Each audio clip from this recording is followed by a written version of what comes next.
और बात करेंगे पहली खबर पर विस्तार से, जहां मध्य प्रदेश मिशन में कांग्रेस अब पूरी तरह से जुटी हुई है और ऐसे में अब यूथ प्लान कांग्रेस ने तैयार किया है। फर्स्ट टाइम वोटर्स को साधने के लिए एनएसयूआई ग्रामीण क्षेत्रों में विशेष अभियान चलाया जाएगा और ऐसे में विशेष अभियान में भर्ती परीक्षाओं की तैयारी करने वाले युवाओं से सीधा संवाद किया जाएगा। साथ ही शहरी क्षेत्र में कोचिंग सेंटर जाने वाली छात्रों से यहां पर संपर्क किया जाएगा। युवा वोटर्स को एनएसयूआई पार्टी की रीति नीति बताएगी। आपको बता दें कि यहाँ पर अब फर्स्ट टाइम वोटर्स पर भी कांग्रेस की नजर है और ऐसे में अब युवाओं को साधने की कवायद कांग्रेस कर रही है। यूथ प्लान कांग्रेस द्वारा तैयार किया गया है। जो युवा कांग्रेस है उनको जोड़ने के लिए एनएसयूआई द्वारा विशेष अभियान चलाया जाएगा और एनएसयूआई अब पार्टी की रीति नीति से युवा वर्ग को जोड़ने का प्रयास करेगी। मध्य प्रदेश के लिए कांग्रेस ने यूथ प्लान तैयार किया है और फर्स्ट टाइम वोटर्स पर अब पूरा फोकस कांग्रेस का है।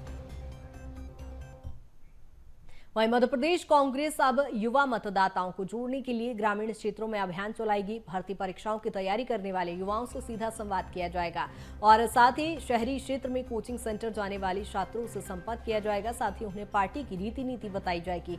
इसके लिए प्रदेश कांग्रेस के प्रभारी महासचिव रणदीप सिंह सुरजेवाला ने भारतीय राष्ट्रीय छात्र संघ यानी एनएसयूआई की मध्य प्रदेश इकाई को अभियान चलाने की जिम्मेदारी दी है और ऐसे में आपको बताते चले, नवंबर में होने वाले मध्य प्रदेश विधानसभा चुनाव में युवा मतदाताओं को लेकर बीजेपी ने अपना दांव चल दिया है। मुख्यमंत्री सीखो कमाओ और स्वरोजगार की कई योजनाओं के माध्यम से युवाओं को साधने का काम किया जा रहा है। उधर कांग्रेस का फोकस भी अब युवाओं पर दिखाई दे रहा है। कांग्रेस ने बेरोजगारी को चुनाव का मुद्दा बनाया है। प्रदेश कांग्रेस अध्यक्ष कमलनाथ हो या फिर अन्य वरिष्ठ नेता अपने भाषणों में बेरोजगार युवाओं की प्राथमिकता में उन्हें हमेशा से रखते आए हैं। हमेशा विपक्ष बेरोजगारी का मुद्दा उठाता है।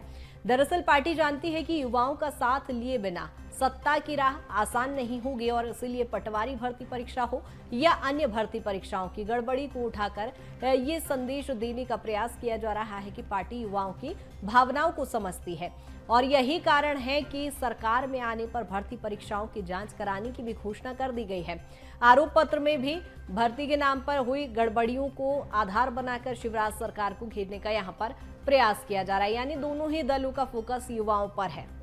आपको बता दें कि कांग्रेस ने यूथ प्लान तैयार किया है और इसी पर ज्यादा चर्चा के लिए सहयोगी प्रखर हमारे साथ जुड़ गए हैं। प्रखर, क्या कुछ जानकारी, जिस तरह से हम कहते हैं कि देश का भविष्य युवा पीढ़ी तय करती है, ऐसे में अब मध्य प्रदेश में हम देख रहे हैं बीजेपी हो या कांग्रेस, दोनों ही दल का फोकस युवा वर्ग पर। निश्चित तौर पर कटिका, देखिए अगर बात की जाए बीजेपी की तरह अब कांग्रेस ने भी अपना यूथ प्लान तैयार किया है, जिसमें जहां बीजेपी ने युवा मोर्चा को आगे किया था तो कांग्रेस एनएसयूआई यानी भारतीय राष्ट्रीय छात्र संघ को आगे करते हुए इस यूथ प्लान को अंजाम देने वाली है। जिसमें अगर बात की जाए तो विशेष अभियान चलाए जाएंगे युवाओं को जोड़ने के लिए। ग्रामीण इलाकों में अलग स्ट्रेटेजी के तहत, वहीं शहरी इलाकों में अलग स्ट्रेटेजी के तहत ये जो अभियान है वो चलाए जाएंगे। देखिए, ग्रामीण इलाकों में बेरोजगारी जैसे मुद्दों को लेकर, भर्ती परीक्षाओं के मुद्दों को लेकर युवाओं के बीच पहुंचेगी एनएसयूआई। वहीं अगर शहरी क्षेत्रों में बात की जाए तो जो कोचिंग संस्थान होते हैं उन पहुंचकर जो बच्चों के साथ जो अभ्यर्थी हैं जो तैयारी कर रहे हैं उनके साथ सीधा संवाद करने की कवायद जो एनएसयूआई है वो करेगी। खासतौर पर अगर बात की जाए तो हाल ही के दिनों में जो पटवारी भर्ती जैसे अलग अलग मामले भर्ती को लेकर सामने आए हैं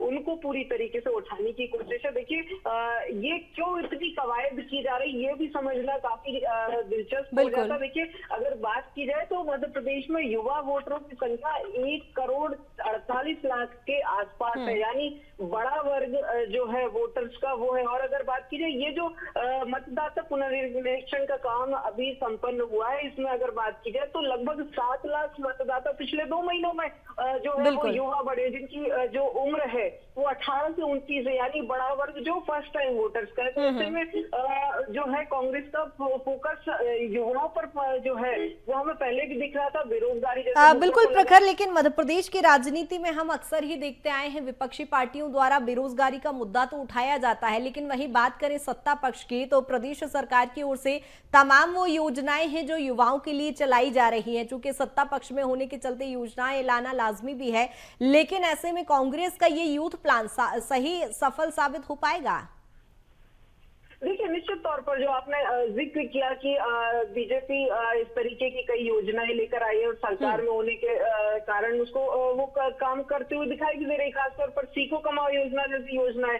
काफी ये बड़ी योजना है और ये काफी बड़ा चैलेंज भी कांग्रेस के लिए लिहाज से था, और इसीलिए देखिए ये यूथ प्लान तैयार किया। और अब जो कयास लगाए जा रहे, जो सियासी पंडित हैं वो बता पा रहे हैं और हमारे सूत्र भी जो बता पा रहे हैं, वो उसके मुताबिक जो कांग्रेस है वो अपने इस पूरे यूथ प्लान में युवाओं के लिए कोई बड़ी योजनाओं की भी घोषणा कर सकती है। जैसे हम देख रहे हैं लगातार जो 11 बच्चे हैं, उसी तर्ज पर अब युवाओं को लेकर भी जो है कांग्रेस वचन और ऐलान जो है वो कर सकती है। जिसमें अगर प्रमुख तौर पर बात की जाए तो प्रोत्साहन राशि जो है, जैसे सीखो कमाओ योजना में शैक्षणिक योग्यता के आधार पर जो है वो स्टाइपेंड दिया जाता है, वैसे ही कोई जो योजना है, जो घोषणा है प्रोत्साहन राशि को लेकर, वो कांग्रेस कर सकती है। देखिए, बिल्कुल जैसे बेरोजगारी का उठाती आई है, वैसे ही कांग्रेस लगातार उठाती रही, और अब इसमें ये जो प्लान जो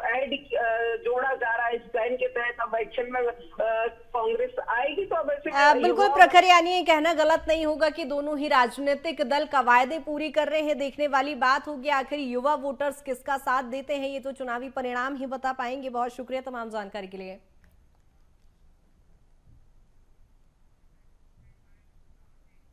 और आपको बताते चलें कि मध्य प्रदेश में एक बार फिर युवा वोटर्स निर्णायक भूमिका में है। पहली बार वोट देने वाले युवा निर्णय करेंगे कि सरकार किसकी बनेगी। मध्य प्रदेश में इस बार नवंबर में चुनाव होने जा रहे हैं और ये युवा मतदाता इसलिए भी निर्णायक है क्योंकि साल 2018 में हुए विधानसभा चुनाव के वोट शेयर को देखा जाए तो भाजपा और कांग्रेस पार्टी के बीच केवल 0.13% वोट शेयर का ही फर्क पड़ा था।